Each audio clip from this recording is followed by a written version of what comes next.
Hello everyone, and today I'm going to be talking about the anti-terrorism bill that has recently been passed through Congress in the Philippines, and that's turning the Philippines from more of a democratic state to an authoritarian state. The bill was passed through Congress by the Duterte administration, and what you should know about President Duterte is that he's the current president of the Philippines, and he's a member of the House of Representatives and a former mayor of Davao City.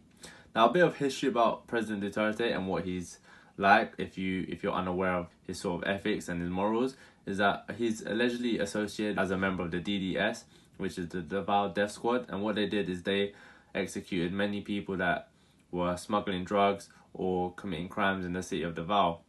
Now, many people would think that's extreme, but according to a local news report, Duterte said himself that if a rice smuggler, because a rice smuggler was arrested in a city in the Philippines, if he were to do that in Davao, Duterte would gladly kill him.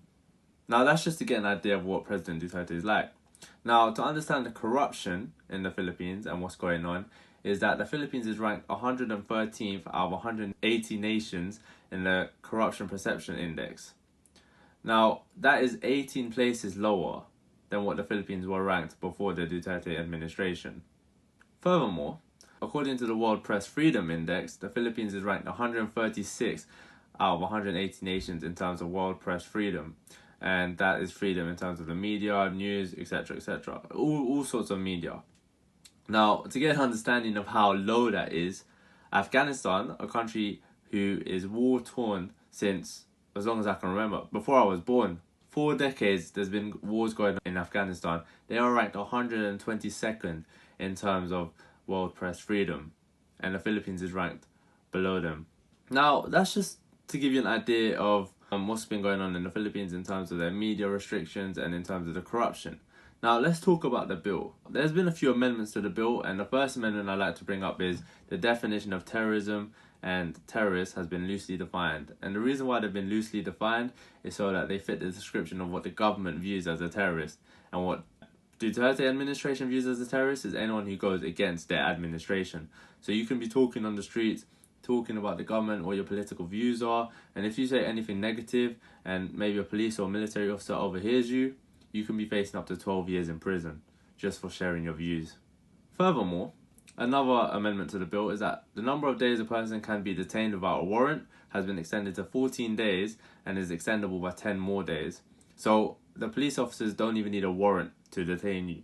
They can just arrest you if they suspect you of any terrorism or any criminal behaviour. In addition to this, the police and military are also allowed a 60 to 90 day surveillance on a suspected terrorist, which includes wiretapping without notification. So you wouldn't even know you're being wiretapped by the police or the military in the Philippines, and they can just do it freely and suspect you of being a terrorist, which shouldn't happen anyway because that's against your basic human rights. You could be having a political discussion with a friend and all of a sudden you're being wiretapped and you don't even know it by a police car that's maybe 2 blocks down. Furthermore, this is the most interesting part of the amendment, and that is there has been a reduction in the penalties for crimes committed by police officers and military officers. So if I were to commit a crime in the Philippines, the same crime a police officer could commit as well, I'd be serving a more harsher sentence, primarily because of the position they're in as a police and working for the government.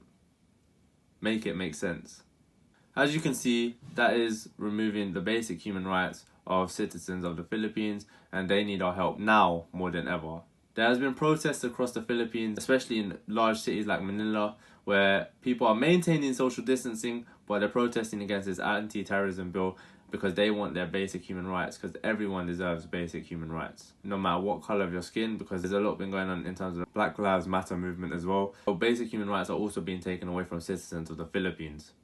Senator Francis Kiko has opposed this bill, saying that it's basically being used to silence Duterte's oppositions, other parties, other members of the government, etc., who oppose any political views that he may have. This, by definition, leading to a dictatorship. That is what the Philippines is coming to, a dictatorship. And this is meant to be a country that strives on democracy because the democratic system in the Philippines is similar to the one in America. However, the justice system is also becoming similar to the one in America as well. It's like a pattern is being followed here. In addition to this, even the United Nations are getting involved because the United Nations head chief of human rights, Michelle Bachelet has issued a warning against this legislation, saying that the loosely defined term of terrorism can violate all sorts of legality in terms of the word. You can see that there are many people against this legislation. However, what Duterte and his administration has used as his defense, he has said, and his spokesperson has said, that the reason for the urgency of this legislation is so that the Philippines can strengthen its defense against violent extremism.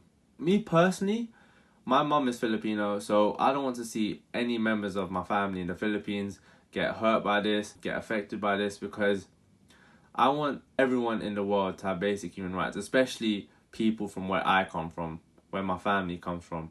So I urge anyone out there watching this video, please help as much as you can. Donate, sign petitions, help the people of the Philippines. This is not to divert any attention away from any other movements, because police brutality in the US is real, racism across the world is real, and we should all stand against that. But there's issues everywhere in the world. I want at least a few people watching this video, or even everyone watching this video, to please keep Philippines in your thoughts and in your prayers, and hopefully one day everyone in the world can come together and destroy all the evil within it. That's literally how I feel. This is just a brief explanation of the anti-terrorism bill in the Philippines. I hope this was informative. I hope you guys can sort of get a gist and understanding of what the bill actually is and what it's doing to the people of the Philippines. In the link in the description below, I'm going to put petitions for how you can help the Philippines and so on and so on, but also how you can help the Black Lives Matter movement as well, because I personally am against racism, all forms of racism. Being an ethnic minority myself, I've experienced racism, but I haven't experienced it to the extreme of other people. I don't think I'll ever be able to experience that, so all I can do is empathize with them. So please do what you can to help these people. Thank you. Please like and subscribe, and I'll see you in my next video.